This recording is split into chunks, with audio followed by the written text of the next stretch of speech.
Hello, everyone. I am Corey Andrew Powell, and this is Motivational Mondays, of course. I'm joined today by Anna Taylor, Executive Director of the Greater Sum Foundation, a private organization whose mission is to support innovation in the nonprofit sector, and wears many hats in this role, including nurturing a robust volunteer network and engaging with higher education institutions to support a pipeline of young entrepreneurs. Anna, welcome to Motivational Mondays. Thank you, Corey. Thanks for having me. Yes, it's my pleasure. And as we were speaking a little bit off camera before we started, I was sharing with you that, we have read some things here at the NSLS regarding employers who are uh, sort of concerned that when they get new hires who are out of college, some of the skills are lacking, Mhm. whether it be people skills or just the soft skills. And in a way, what you do sort of really prepares students in a really, really robust way. So, can you provide an overview of the Greater Sum Foundation's mission and the core values that drive the organization?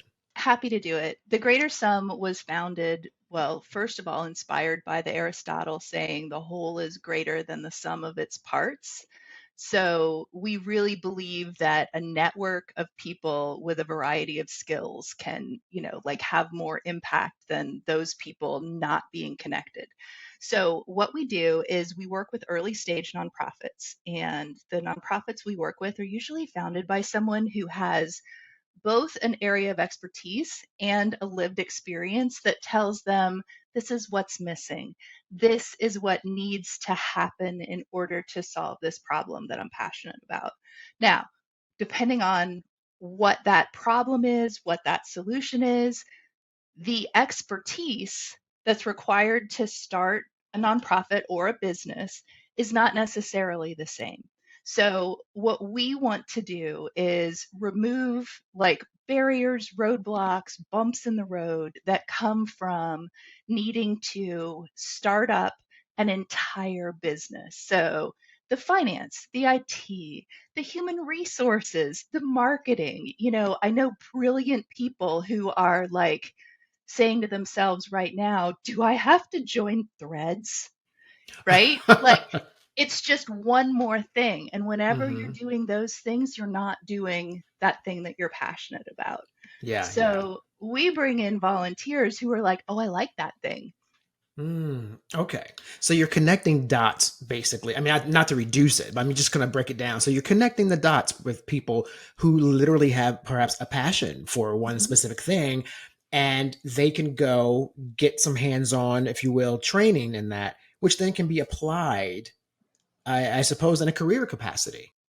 Right. So we have a lot. We have interns who work with nonprofits. We have college age volunteers who work with nonprofits, and then we also have people who are further along in their career and have those areas of expertise and just want to help people who are earlier on the journey with that. So, like, oh, let me tell you what I wish I knew.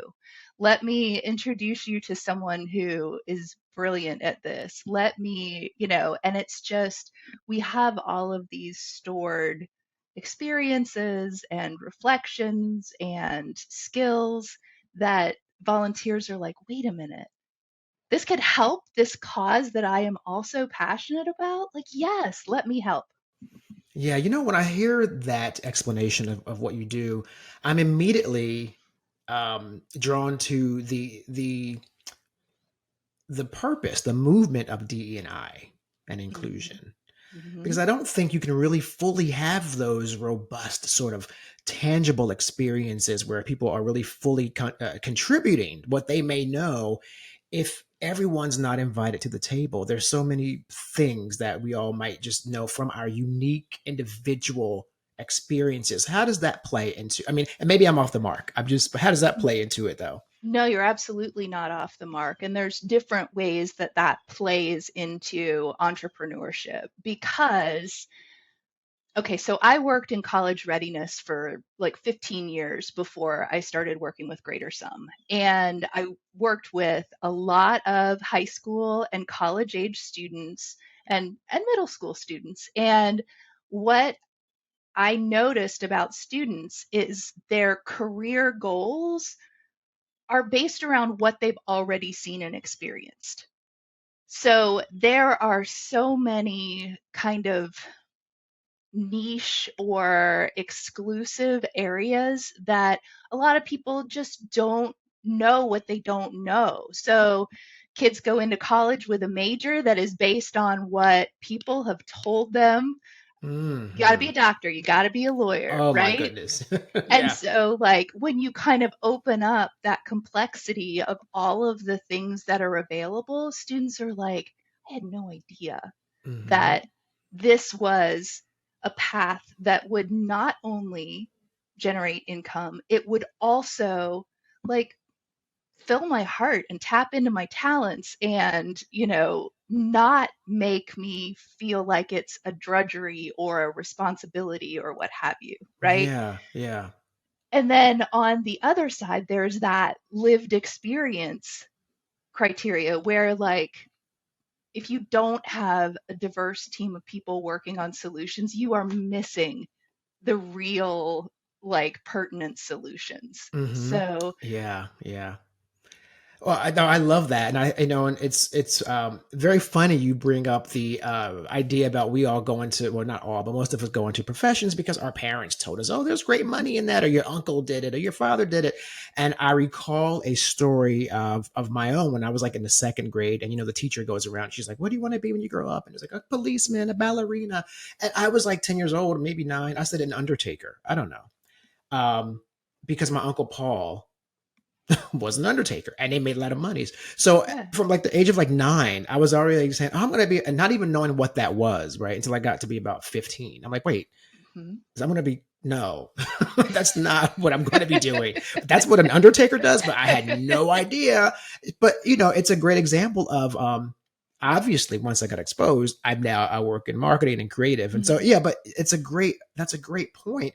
So I don't want to like steer anyone the wrong direction here, but on that point, I want to ask you, then what is your thought about, should kids or high school kids go directly to college, or is there a benefit to waiting? I know we're being careful here not to like, advise anyone, but is there some benefit to waiting and maybe seeing what you like in the world first? I think it depends on what options you have available to you to get out there and see what you like. Because if you are 18 and you're like, I'm just going to work in my neighborhood for a family business or for, like, if you're staying in the same realm that you've been in, that year is not going to open up possibilities for you. And one thing I will say is, like, I know a lot of people who in that year off or that first summer after freshman year got a cool job, took on a car payment, and never went back to college, because once you have those recurring bills, it is harder and harder to say, now I'm going to stop. Yeah, that money's coming Yep. in. Yeah. Oh, and that's another great point. Yeah, I remember high school reunion, 10 years, my first one. The kids were burnt out already when I went back to my reunion. A lot of those kids fit that bill. They were out of high school 10 years and they were doing their insurance job or their whatever the jobs were, but some of them were at that point more, there were mortgages involved and children, and it's much more difficult to say I need to change gears because now you have to maintain, um, not just yourself, but there's a family structure in place. Right. Right. And Now, yeah. the way that I think a gap year, or I know a program in Atlanta that does a leap year because it is Mm, really focused on giving kids that experience that goes beyond and gives them a greater sense of, like, purpose and conviction around going to college, mm-hmm, right? If you mm, have the opportunity to do something like that, I think it's an incredible experience, right? yeah, Because when you yeah. go to college and you hit, like, freshman core classes, and the life experience you're having is totally different, but the academic experience you're having might feel a little bit like more high school, Yeah, yeah, and you're still exactly. taking things you're not interested in. That makes Mm-hmm. it harder to say, this is why I'm doing this. Oh yeah, yeah, that's so So, true. Yeah, you have to still do your college math and your science, and if well, we used to joke that it felt like the 13th grade at first. mhm, When you mhm. first go, and then you realize. But that's why I think what you're doing is so important. And I wonder, I not wonder, I wish something like this had been around, when I was in high school or coming out of high school, going into college, because I think it makes all the difference in the world. So, is there a clear distinction though we can make between, if someone were to ask, well, what's the difference between skills based volunteering and how does it differ from just traditional Mhm. volunteering? Like, how would you define those two distinctions? Good question. So we work a lot with university partners so that a group of students that is studying something academically is able to use those skills that they're learning in a volunteer capacity for an organization.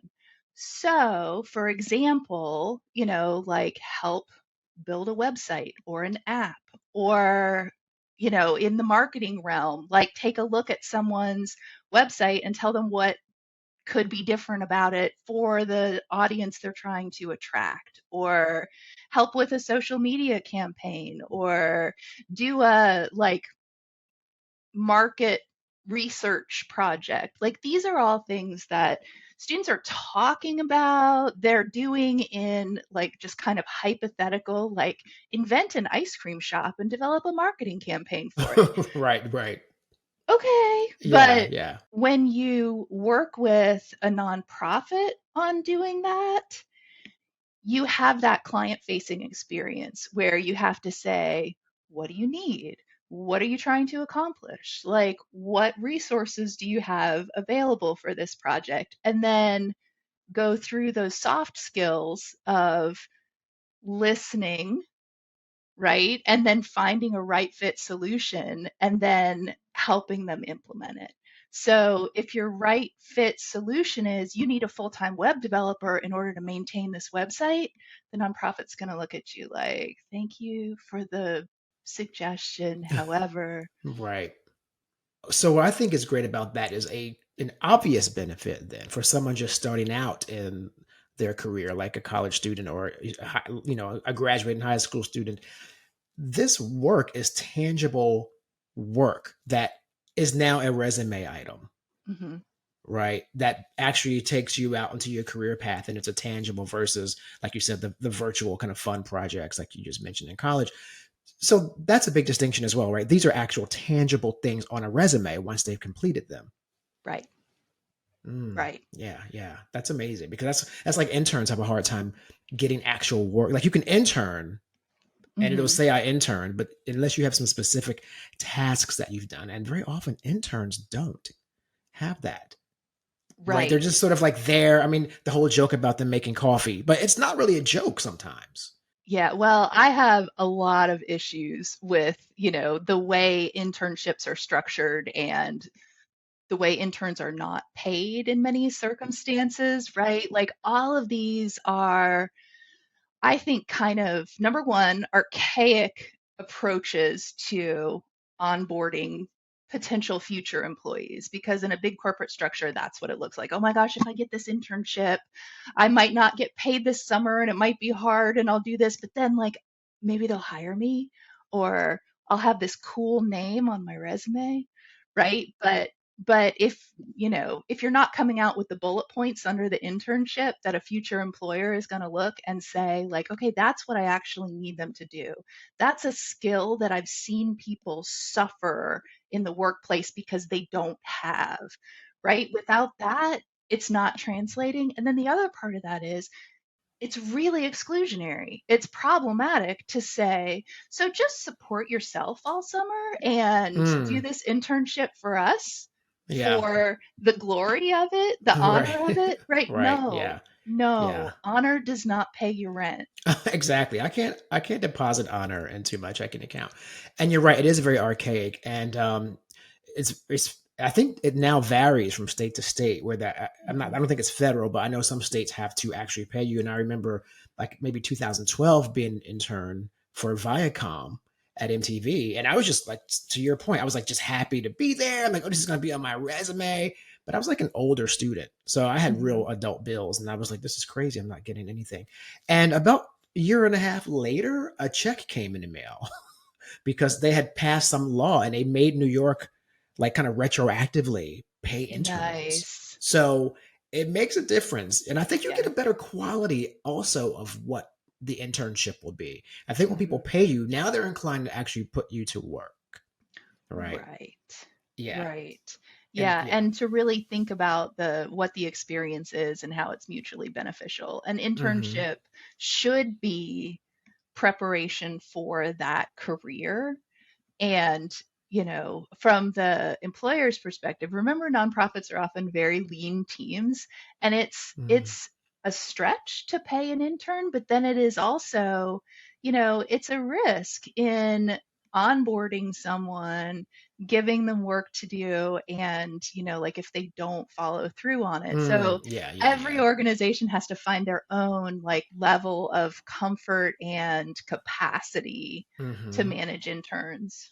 Yeah, no, absolutely. And I think it works both ways. Sometimes interns are there because they want to stay on as well. And it's Mhm. just going to be a temporary thing because there's no room actually to add them as a full time employee. I always tell all the interns or volunteers in this case, get in there and just do the best work you can because when you take that with you, that is, Mhm. if you're not getting paid, that is your tangible asset that you walk away with, at least some work in Yep. your portfolio, a nice line on your resume, and that there is value in that. Well, and also, LinkedIn connections and people who are willing to write references for you and open doors for you, that I think I think those of us that work with young people as interns, as volunteers, whatever, like it falls to us to do a little bit of network building for them, and maybe not everybody has that like heart or spirit for it, but like figure out what you can do if it's an Adam Grant style 5-minute favor, or if it's, like telling your interns, if you ever want to be introduced to one of my LinkedIn connections, let me know, or, whatever. There's got to be some kind of, ongoing support and relationship, and Yeah. especially for those of us that are small shops and there are Hmm. no full-time jobs ready and Yeah. waiting for Yeah. interns, like we love it when they go on and do cool, exciting stuff. Well, I think why this is such a great thing you're doing too is, and not to get into a political conversation, but the latest Supreme Court ruling on affirmative action, for example, there is a segment of society that benefits from um, status and wealth, and they may have access to employment opportunities. And I recall working for a major ad agency, and the summer internships were like just snatched up by the friends of the execs. And that's a thing. I'm still, don't people don't write me letters and holler at me and email me. I mean, this is a fact. This is what happens. So I think that what's great about what you're doing here is it helps level the playing field too. This is, I mean, my perception, right? Because it's merit based, it's skills based, it's connecting like minded people. It's not who my parents know or I donated a wing to the Right. college, right? I mean, I think that's a big deal. How do you think? What do you think about that? I mean, so we don't do this in any kind of large capacity. It's a Hmm. passion project for me, and Yeah. it's a slow network building thing. Now, Hmm. I do think that, so okay, my background, my degrees are in cultural anthropology. Hmm. And when I told my parents that I was changing my major for the third time in my freshman year and it was going to be cultural anthropology, they were kind of like, okay, and I loved all of the, like learning that I did. And then later when I was a TA, I loved the way taking an intro to anthropology class, like opened students' minds to different perspectives. I mean, Hmm. they would literally be like, wait a minute, you don't have to do it the way it happened in my family and my town and my church and my, like it could be different. Like, yeah, Hmm. people are doing it different all over the world and they're doing fine, Yeah. right? Yeah. And so, like, that's magical. But what I did not get is really solid career counseling. And so, at my Mm. first job interview after school, it was at a government, local government office. And they were like, I remember I'm in the South, and the interviewer was like, honey, we don't dig up bones here. Oh my gosh, you're like, And I was like, okay, yeah. I am not prepared to explain anthropology to you. Like, I did not see that coming, Hmm. right? And So so, you had no response really because you're like, wait, how do I respond to that? Right. right, exactly. And so, like, I think that a lot of the students I work with are in marketing and media, they're in computer Mm, fields, and they're in business programs, whether that's MBAs or undergrad, with a hmm. focus on business or sustainable business or whatever, right? So those programs are doing a really good job of getting students this experience. And Mm. about, like we always talk about college turns into all group work, right? Like you're always doing group projects. Projects, yeah. Not everywhere, Right. like Yeah. not in some of the majors. And then those group projects, if they're internally focused rather than focused on the world outside of your Mm. school, you're getting a good experience of what it will be like in the workplace to kind of navigate difference in, Yeah. process and moving towards a Hmm. goal, but you're not getting the same level of skill in what you mentioned at the beginning, those skills that have to do with interaction and satisfying what people are asking for. And, Right. Yeah. Hmm. so I Yeah. do The think there's a lot of collaborative. space for that to happen more than it is currently happening, because Hmm. I never want to see a world where we don't have English majors, right? Yeah. So Yeah. what we need to have is English majors who come out of school like, and this is what I can do. And here Hmm. on my resume are examples of where I've done it. Yeah, yeah, and I think it's funny you bring that up too because with the whole Chat GP, whatever it is, the AI chat. Um, Speaking of English and writing, for example, there's all this talk. Oh, like when the writer strike happened in Hollywood, it's like, oh, they're going to be replaced by AI, and like, no, no, they're not. Like, you actually need English majors because AI is not going to be accurate in many instances, and so there has to be a human to sort Right. of make sure they navigate through that new world, that new frontier. And I wonder, how does this sort of onslaught of AI impact what you're doing in any way, or does it impact what you're doing? I think it's an interesting conversation for people who are trying to get into entry level positions, because a lot of what AI can do faster is kind of entry level work. And so the new frontier is going to be, are you comfortable working with AI? Right? Right. So rather than say, I want to come to your company and do the same job that an AI could do for your company, say, I can be the one who gives the AI the prompts that brings back something other than nonsense. Okay. Like, I have a friend who uses an AI art program, and he shares a lot of his art on Facebook. And it's so interesting because it will be in a different style, like he's going through different thoughts, different moods. It's a different style, but it's all recognizably coming out of his brain.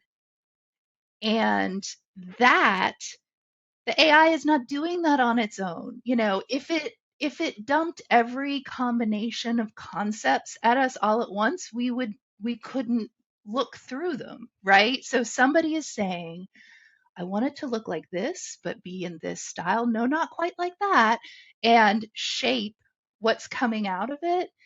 And that's a really similar skill to using, like an Illustrator program, or, or Grammarly or something like that. Like you're shaping, but you have to know how to do that molding, and that's a huge skill. Yeah. Oh, Grammarly is a great example because I'm a writer by trade. And so, and I'm a competent writer, and I've always been confident as a copywriter. That's what I do. Right. But I still had an issue like, where the hell do I put my semicolon? I just sometimes, I cannot grasp Hmm. that. Mhm. Sometimes I have those crazy words that are like, I mix them up, complimentary and complimentary. It's like, things like that. Right. And AI as an assistant helps me. Mhm. But you're right. There's no emotion with AI. Like I have to still be a writer, but there's a technical skill gain. So I think you raise a great point because AI is being positioned by society in many aspects as this terrifying thing that's is going to kill us all by morning. And The I think it's a Terminator really sunk in with us. Like we yeah, it's that yeah, Terminator and the Will Smith one, like iRobot, like those two, people reference them both a lot. And but I love that if we reframe our thinking around AI, and that's a great point you just made. Position yourself as the AI wrangler, maybe, Mhm. because Mhm. that's where the Wild West is happening, and no one really knows what to do with it. That's Right. great. Yeah. I love that. That's a tip that we're going to really emphasize. I think that's really great. So let me just talk you through I guess the actual logistics of what you do. So are you approached by these young people, or do you find them? Are they submitted to you and then you say to them, "Hey, let's find out what you do." Like what's the process like? So usually it's working with professors. So we try to make our own organization and the organizations that we support accessible for student groups that are trying to do this kind of project. And all of the nonprofits, so Greater Sum gives grants to nonprofits, and we run a virtual incubator for nonprofits. And an interesting, unexpected, but delightful part of that work has been realizing how many of these nonprofits are youth founded, youth led, like someone's pivot after a short time of working in a corporate setting, right?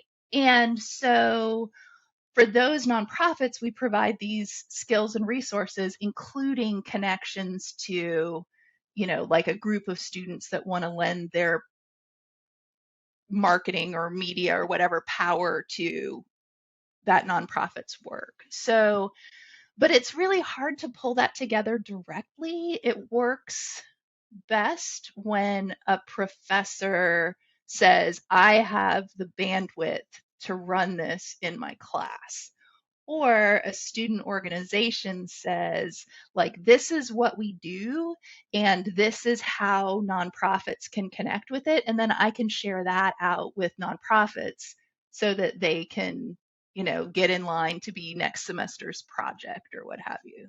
That is wonderful. I loved our conversation today, Anna. Thank you so much. We are passionate about our community of young college students, but also non-traditional students. We run the gamut, and this information is helpful to our entire community of over 1.7 million members. So, thank you for being here today with us on Motivational Mondays. We really appreciate it. It was a pleasure to be here, Corey.